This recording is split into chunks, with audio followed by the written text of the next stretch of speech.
we talking about today? Yeah.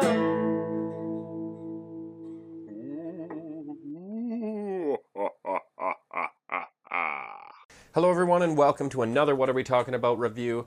This week, it's the final Halloween review of the year, and I'm doing The Evil Dead 2. I like The Evil Dead 1 so much that I figured, you know what? Might as well do the sequel for another one of the reviews. And I gotta say, I liked the sequel even more than the original. And the original movie is more of a horror movie, absolutely. There's some wackiness to it and some hecticness, if that's even a word. But the second movie takes it and turns it up to 11. It is absolutely just crazy the whole time, and it's almost like the first one was a horror comedy. This is a comedy horror. There's way more like blood effects and stuff like that, but it's not gruesome at all. It's like over the top and funny, and lots of the blood is not even red, or it's like this hyper red, or it's like black. It's not just a regular run-of-the-mill gory horror movie. It's definitely for comedic purposes, and yeah, it's absolutely interesting to see a director make a movie and then make the sequel be so different yet still so the same. They do Sam Raimi does a really good job with the direction of this movie, and it feels like it is a sequel, but it is also goes off into a completely different tangent, and it adds a lot more to the lore. And I don't know, it's just really interesting to see, and I really enjoyed the movie. Had a lot of laughs in it, which is good. And it's not really a scary movie, but it has some scary imagery. Some of the coolest stuff about the movie is the effects. I love the old style of stop motion animation effects for that kind of thing, and it was really well done in this movie. Bruce Campbell does a great job again.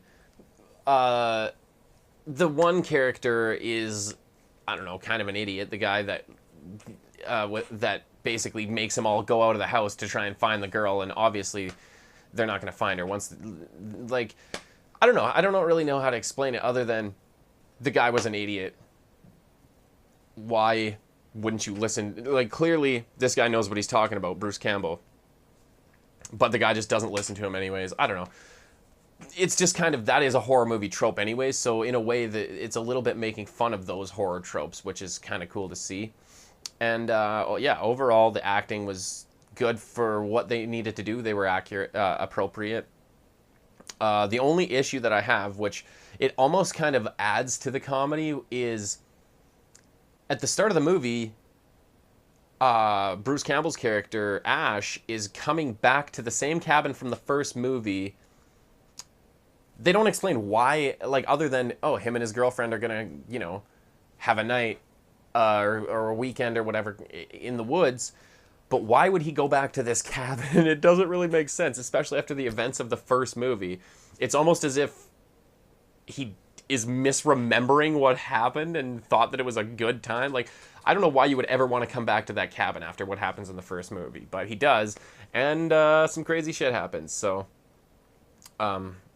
absolutely a fantastic follow-up, and now I really want to see Army of Darkness, which is something I've never watched. And one of the things that was really cool when it shows earlier on in the movie, it shows there's this like hero that was supposed to abolish the dead or whatever, destroy all the dead, the evil dead. They're called Deadites. They show like an image in the book or whatever of it, and it's pretty clearly Ash just with the chainsaw on his hand. And like, at first I was like, well, that's kind of weird. Well, I wonder what is going on there. And then at the end you find out what's going on, and he gets sent back in time to this. So clearly Army of Darkness must take place back in time, is my guess, especially since the poster of the movie is basically the image of him with the chainsaw in hand, like from the book in Evil Dead 2. So I'm excited to see that. I don't know if I might end up watching it, but I probably won't do a review of it if I watch it this year, just because I was doing these 5 reviews and that's it, but maybe I will. We'll see. If I love it a lot or hate it a lot, maybe I will. If it's just an okay movie, I don't like doing a review just because it's like, there's not much to say other than it was fine. But, like I said, I really liked The Evil Dead 2, and I highly recommend it. If you like it's very over the top and wacky, but not in like a cartoony way, just in a really fun way. Absolutely terrific, use of horror elements and comedic elements put together to make one of the great horror comedies, or comedy/horror, that I've actually seen. It's up there. Some of my favorites are like Zombieland, and Cabin in the Woods is fantastic, which you can see a lot of influences on Cabin in the Woods from this movie after watching The Evil Dead and The Evil Dead 2. So it's kind of cool to see where some of the other, modern day horror movies got their inspiration. And I can see why it's such a loved movie. And it's the first Evil Dead, it feels a little weird because you're not sure if you are supposed to be laughing at some of the stuff that happens. But with this one, it's a fun movie. Like you laugh a lot, and there's some ridiculousness to it, but it's still a horror movie. Like, there is still some scary imagery, but it's not really a scary movie. But it's definitely got some like creepy vibes to it, though, is the biggest thing. And that's my favorite portion of a good horror movie, is the atmosphere, not so much necessarily jump scares and stuff like that. And they do a good job of capturing that atmosphere, just with like the music and shot choices and stuff like that.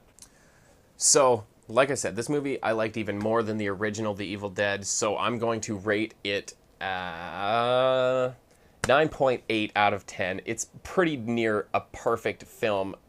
I think it was absolutely unique, and you can see the influences that this movie has had on later films, which is always cool to see when you see a classic movie that has inspired so many other movies. It's a really cool thing, and this is one of those times. So, like I said, 9.8 out of 10, pretty solid score. I absolutely recommend it, and I think you don't even need to see the original Evil Dead, but it kind of adds to it if you have. So, let me know what are your thoughts about The Evil Dead 2, and in fact, the entire franchise, if you'd like. Let me know in the comments section down below, and until next time, never stop scaring your friends. Peace. When do they discuss all the latest movies, or when something big happens in the news? See, that's us. What are we talking